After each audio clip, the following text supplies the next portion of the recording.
नमस्ते बच्चों,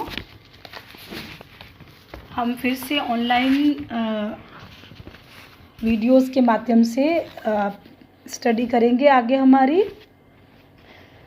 मैं अब डेली के आप लोगों को वीडियोस अपलोड करूंगी, डालूंगी यूट्यूब पर, जिसको आप देखें, ध्यान से सुने, पढ़ें। तो आज हम पढ़ेंगे आपके एमए प्रीवियस में कार्ल मार्क्स को पाश्चात्य राजनीतिक विचारों का जो इतिहास है उसमें हम पढ़ेंगे कार्ल मार्क्स के बारे में। कार्ल मार्क्स का नाम आप सबने सुना होगा कि कार्ल मार्क्स एक साम्यवादी, एक समाजवादी विचारक था, जिसने दुनिया में पूंजीवाद को समाप्त करने के लिए एक क्रांति का आह्वान किया, जिसने विश्व में साम्यवाद की स्थापना की। तो साम्यवादी उसके जो विचार थे, कार्ल मार्क्स के जो विचार थे, उसको मार्क्सवाद कहा गया। तो जब कार्ल मार्क्स के विचारों को व्यवहारिक रूप से लागू किया गया तब वह साम्यवाद कहलाया। तो कहने का तात्पर्य है कि वो एक ऐसा समाजवादी या साम्यवादी विचारक था जिसने कि पूंजीवादी अर्थव्यवस्था का या पूंजीवादी सिस्टम का कट्टर विरोध किया, और पूंजीवाद का न केवल विरोध किया बल्कि उसको जड़ से ख़त्म करने का भी आह्वान कार्ल मार्क्स ने किया। तो यहाँ पर हम देखते हैं, हम थोड़ा सा कार्ल मार्क्स के संक्षिप्त रूप से उसका पढ़ेंगे, उसके बारे में कि कार्ल मार्क्स किस प्रकार का विचारक था। कार्ल मार्क्स जर्मनी का रहने वाला था और उसके जो विचार थे, उस विचारों में हालांकि वो एक अध्यापक बनना चाहता था, लेकिन फिर भी बाद में उसने विभिन्न देशों की जो यात्राएं की, विभिन्न देशों के इतिहास का जो अध्ययन किया, उसके आधार पर कार्ल मार्क्स ने एक प्रकार से साम्यवादी या समाजवाद की हमारे सामने नींव रखी। समाजवादी विचार या समाजवाद कार्ल मार्क्स के अपने मौलिक विचार या उसका अपना मौलिक कोई सिद्धांत नहीं था, बल्कि उसकी मौलिकता इस बात में है कि उसने इधर उधर फैले हुए विभिन्न समाजवादी विचारों को उसने एकत्रित किया और उसको एक रूप में, एक मार्क्सवाद के रूप में, एक साम्यवाद के रूप में उसको एक रूप दिया, उसका नाम दिया गया। तो इस प्रकार हम देखते हैं कि कार्ल मार्क्स जो विचारक था वो हीगल के द्वंद्वात्मक दर्शन से, एपिक्यूरियंस के भौतिकवाद से प्रेरित था।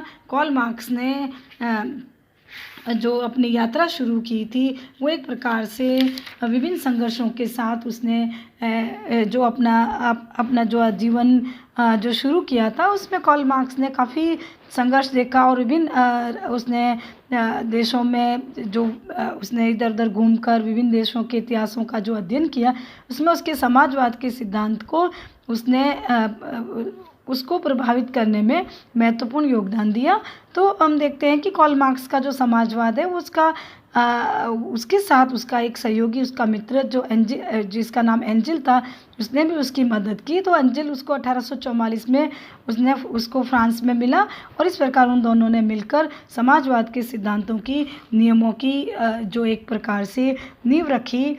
दोनों ने मिलकर, हालांकि कार्ल मार्क्स का वो सहयोगी रहा, लेकिन फिर भी इसमें नाम जो है वो कार्ल मार्क्स का जुड़ा हुआ है। तो इस प्रकार हम देखें कि कार्ल मार्क्स ने साम्यवाद के नियमों पर एक पूरा वक्तव्य, एक पत्र तैयार किया 1848 में, जो प्रकाशित हुआ, जिसको साम्यवादी नियमों का एक वक्तव्य यानी साम्यवादी घोषणा पत्र के नाम से जो प्रसिद्ध हुआ विश्व में। यही साम्यवाद का एक महत्वपूर्ण दस्तावेज है। तो इस प्रकार हम देखते हैं कि कार्ल मार्क्स ने जो एक प्रकार से साम्यवाद के लिए जो आह्वान किया था, जो उसका नारा था, उसने यही कहा कि हम किस प्रकार से विश्व के जो मजदूर हैं वो एक हो जाएं, और वो एक श्रमिक क्रांति का कार्ल मार्क्स ने आह्वान किया।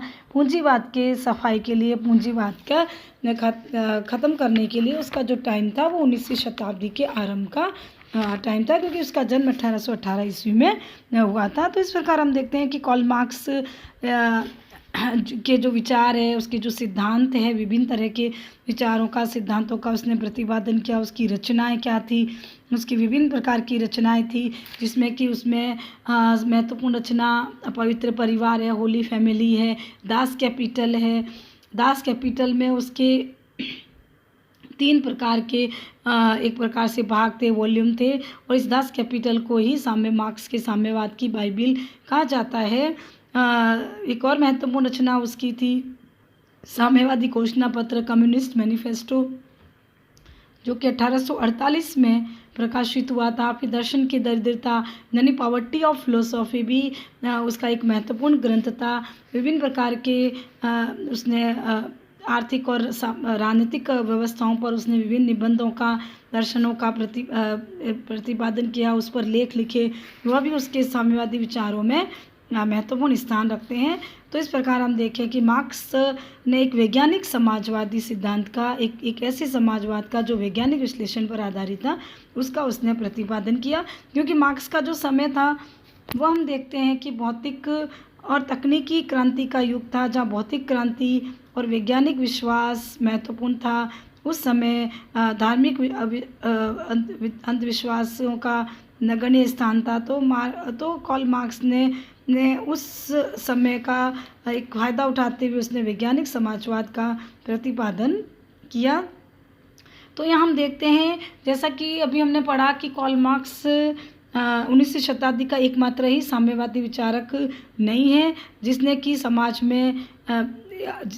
में आर्थिक और आंतरिक परिवर्तन की बात कही, बल्कि उससे पहले भी अनेक विद्वान थे जिसने समाजवादी विचारों को तैयार किया। जैसे रॉबर्ट ओवन है, अलेक्जेंडर है, सिसमंडी है, विलियम थॉमसन है,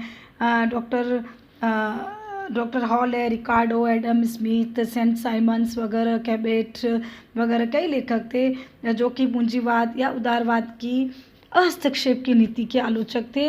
इन विद्वानों का मानना था कि व्यक्ति के जो सामाजिक हित में ही व्यक्ति का हित होता है, इसलिए व्यक्ति पर उस राज्य का या समाज का नियंत्रण होना चाहिए। तो इस प्रकार कार्ल मार्क्स ने जिन सिद्धांतों का प्रतिपादन किया वो उसके मौलिक सिद्धांत नहीं है, बल्कि उससे पहले भी विभिन्न समाजवादी विचारकों ने उसका प्रतिपादन कर लिया था। लेकिन कार्ल मार्क्स की विशेषता यह है कि उसने विभिन्न सिद्धांतों को, जो विचारों को जो इधर उधर बिखरे हुए थे, उसको क्रमबद्ध किया, उसको एकत्रित किया, और इस प्रकार उसने सर्वहारा वर्ग को एक आंदोलन का रूप दिया अपने विचारों के माध्यम से। इस प्रकार कार्ल मार्क्स ने सर्वहारा वर्ग को एक शक्ति के रूप में तैयार किया और उसको एक अंतर्राष्ट्रीय आंदोलन के रूप में परिवर्तित कर दिया। और उसने विश्व के मजदूरों को यह नारा दिया कि विश्व के मजदूरों एक हो जाओ। इस सारे साम्यवादी आंदोलन या सारे साम्यवादी विचारधारा का मुख्य आधार था। तो इस प्रकार हम देखते हैं कि कार्ल मार्क्स के समाजवादी जो सिद्धांत था या उसके साम्यवादी जो विचार थे, उसका आधार वैज्ञानिक समाजवाद था, या उसका उसने जिन किन्हीं सिद्धांतों का प्रतिपादन किया वो उसके इतिहास के अध्ययन पर आधारित है, वो ऐतिहासिक विकास के अन्वेषण विश्लेषण पर आधारित है। तो इस प्रकार उसने न केवल, हम देखते हैं कि इतिहास का जो उसने अध्ययन किया उसमें उसने न केवल पूंजीवाद की बुराइयों पर ही प्रहार किया, बल्कि पूंजीवाद को उसने संपूर्ण जड़ मूल रूप से उसके सफाया करने पर उसने बल दिया।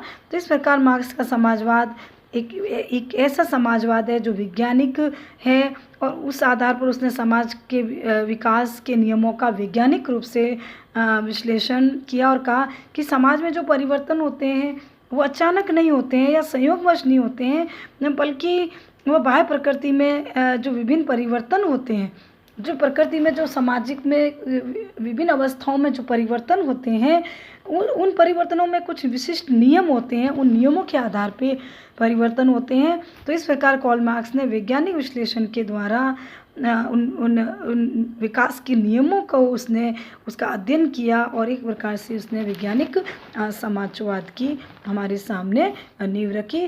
कार्ल मार्क्स हीगल के दर्शन से बहुत प्रभावित था। हीगल ने जिस द्वंद्वात्मक पद्धति के द्वारा इस विश्व के विकास का जो उसने अध्ययन किया, हालांकि उसके विचार आत्मा पर आधारित थे, वो आदर्शवादी विचारक था, लेकिन कार्ल मार्क्स ने उसकी केवल द्वंद्वात्मक पद्धति को ग्रहण किया। कार्ल मार्क्स के जो अध्ययन का केंद्र था वो आत्मा नहीं बल्कि पदार्थ था, उसके अतिरिक्त कुछ नहीं था। मार्क्स ने हीगल के आदर्शवाद को कभी नहीं अपनाया, बल्कि क्योंकि मार्क्स का जो विचार है वो भौतिकवाद पर आधारित है, और इस प्रकार उसने इस विश्व की द्वंद्वात्मक पद्धति के आधार पर व्याख्या की और एक भौतिकवादी दृष्टिकोण को अपनाकर उसने विश्व के विकास को क्रमिक तरीके से और द्वंद्वात्मक तरीके से उसने समझाया समाज के विकास को कि उसमें किस प्रकार से परिवर्तन होता है।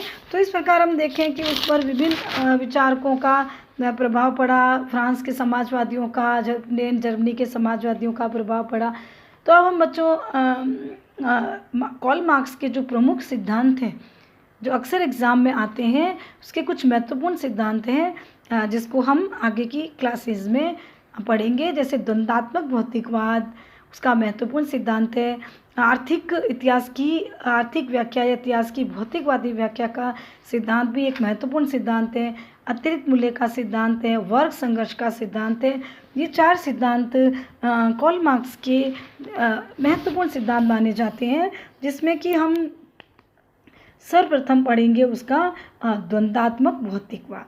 द्वंद्वात्मक भौतिकवाद जैसा भी हमने पढ़ा कि उसने हीगल से द्वंद्वात्मक पद्धति को सीखा कि किस प्रकार विश्व का विकास द्वंद्वात्मक पद्धति से और प्रक्रिया से हुआ है। तो इस प्रकार उसने द्वंद्वात्मक भौतिकवाद को समाज के विकास पर उसने उसको अपनाया कि किस प्रकार समाज का जो विकास है वह द्वंद्वात्मक पद्धति के द्वारा हुआ है। द्वंद्वात्मक भौतिकवाद मतलब द्वंद्व और दूसरा भौतिक। द्वंद्व का मतलब वाद विवाद, द्वंद्व का मतलब होता है वाद विवाद, और भौतिक शब्द का मतलब होता है विभिन्न प्रकार के पदार्थ, भौतिक पदार्थ जो कि द्वंद्वात्मक पद्धति से विकास की प्रक्रिया को अभिव्यक्त करते हैं। तो इस प्रकार हम हीगल के द्वंद्वात्मक भौतिकवाद में हम पढ़ेंगे कि हीगल के द्वंद्वात्मक भौतिकवादी पद्धति को किस प्रकार कार्ल मार्क्स ने उसको अपनाया और किस प्रकार उसको भौतिक या पदार्थ के माध्यम से उसने उसको विकास प्रक्रिया पर लागू किया। तो अगली क्लास में हम इसको पढ़ेंगे कि द्वंद्वात्मक पद्धति के माध्यम से किस प्रकार जो है विकास होता है। और इसलिए महत्वपूर्ण क्वेश्चन है जो अक्सर एग्ज़ाम में आपके पूछा जाता है।